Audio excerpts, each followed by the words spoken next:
Have you seen that McDonald's advert where there's a group of really handsome people and they're all sitting around the table and they're sitting around the table and one of the particularly handsome man, is picking up a burger and he's about to have a beautiful burger moment. There's that lovely fresh lettuce and that wholesome high quality meat, and below the table you get a glimpse of his Armani leather shoes and his gym bag, because this is the kind of man that straight after his breakfast burger at McDonald's hops off to the gym before doing his 120k job in the city. Yeah, right.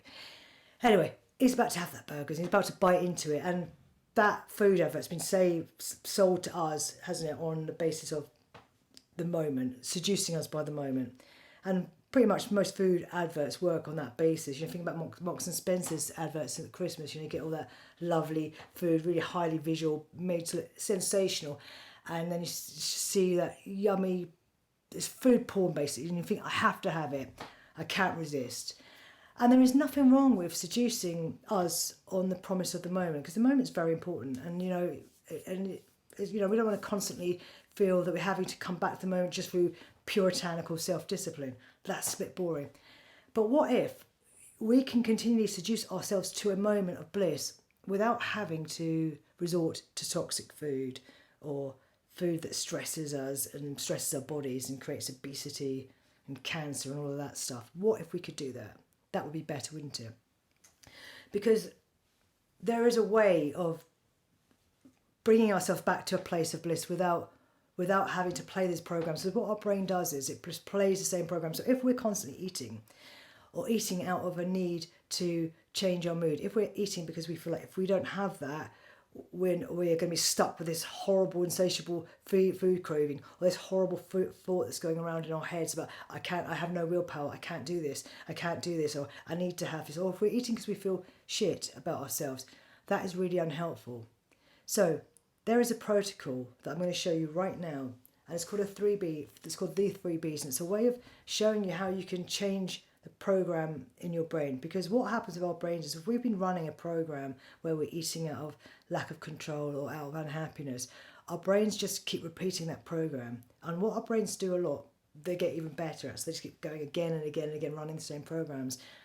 But the good news is there's also a way of changing the programs, an easy way, because our brains love to change, they love to learn new patterns, and when we start doing those new patterns, they become very good at those, and it's called neuroplasticity, and it is amazing, and it's transforming. And the 3Ps protocol is a protocol that's been taught to me by an amazing hypnotist called Laurie Hammond, and it's simply wonderful. And when I've started showing people that I work with the 3Bs, it's changed their whole way and perception of food and themselves. People talk about being free for the first time in years, this horrible cycle of food obsession. And I want you to do it with me right now, okay? So the basis of the 3Bs is, the 3Bs stand for our breath, first B, our belief, the second B, and the third B is our body language. And the idea is, or the simple fact is, whenever we're eating something that we don't want to be eating, there's always something that we're telling ourselves. We're always breathing in a certain way, and we're always standing or sitting in a certain way. So I want you to, right now, just to go back to a time this week that you can recall vividly, where you were eating something that you didn't want to be eating, or eating in a way that you didn't want to be eating it. So it could have been, you've come back from work, you feel upset by a conversation with a colleague or a manager, and you just feel out of control, so you're reaching for food because you want to bring back some equilibrium. Or it could be, God, I need to eat something, I've got that absolute sugar craving, and your hands going in the crunchy nut cornflake packet. That's my favourite one. Okay, and sometimes you're doing it even unconsciously, just thinking that's that unconscious time that I eat. So just think about a time that you can recall. And then I'd like you just to shut your eyes now.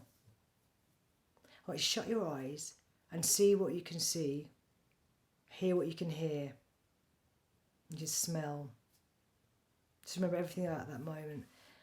What was the thought that was going on in your head? And if you don't remember exactly, you can remember sort of, because you've got a rough idea of the kind of things it might be in, why don't I have any willpower? Or, because the fact is the words that we tell ourselves are the most powerful words in the world. How are you breathing? How are you sitting or standing? And now, if you have shut your eyes, you can just open them and look around the room. And this is called breaking state, and it just allows you to clean the old state from the new state. But we're going to go back there in a moment. Okay, so now I just want you to imagine that it's a week later and you're in that same situation. I want you to go back into your body and just imagine that you're about to reach for food. You're about to reach for something in a way that you don't want to be reaching. But what you're going to do right now, you're going to stop. And you're going to just change your breathing first of all, okay? You're going to change your breathing and make sure that rather than it being shallow and quick, it's going to be slow and it's going to be deep. I just imagine right now that you've got a balloon in your belly, in your stomach. And when you breathe in, that balloon gets bigger. When you breathe out, that balloon deflates. Okay, and now imagine that's your breathing. And the great thing about breathing is you can do it any time, if you're lucky. And you can breathe, and then you're switching to make sure that you've got your parasympathetic nervous system activated, and that tells your brain that you're okay. So we've got hormones on our side now.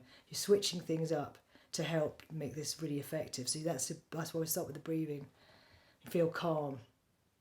And then you're going to change your belief. So you might have been thinking, I can't do this, I have no willpower. And you're going to change that belief, because the most powerful words that we tell ourselves, most powerful words in the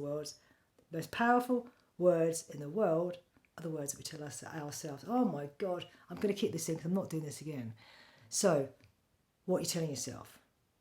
You're telling yourself, you were telling yourself, like, I've got no willpower, but now you're going to tell yourself, you know what, I can feel this craving and be okay. I can feel that argument. I can cope with it. I know that I've got this. I can be okay. I can be in this moment. I can be here now and know that everything is fine. Everything is okay. And that's your belief. And even if you can't remember exactly what kind of things you were saying to yourself, you've been with yourself long enough to know the sort of things that go on in your head. And just imagine and then change your belief to, and really engage with it. Just allow that breathing to connect with that belief. And you know what, I can feel this and be okay. And then you're going to change your body language. Okay, and that just simply means, I mean, I know that I often, I don't remember exactly, but I've got a terrible posture. But so you're going to straighten your shoulders back. Imagine there's a lovely day. For me, it'll be spring, summer, like a hot spring or mild summer. Head is facing up, chin facing up towards the sun, so you can really feel the sun on you. And just imagine you're comfortable and you're relaxed. So your shoulders are back but relaxed, and you feel free, and your body's free. And again, when you straighten your body language, you'll straighten your shoulders and connect everything. You're releasing really positive hormones that will support you doing this. And so you're feeling great. I can feel this and be okay. And if you do that, every time that you encounter a food challenge, a difficulty where you're telling yourself something negative, if you, rather than give into that unhealthy moment and find a healthy moment within that. And I'm not saying never eat a burger or a chocolate again, I'm not saying that. But if you know that you're not in control and you're disempowered by food, the 3 Bs is a way of creating an empowered, blissful existence with food. So please, try this, share it with friends. And if you've liked it, if you found it helpful, please let me know by writing a comment underneath. Like it and subscribe. But I hope that you've got some really good value from this. And please let me know. And if you want to find anything more, www, is that free? www.lchypnotherapy.com. See you soon. Bye.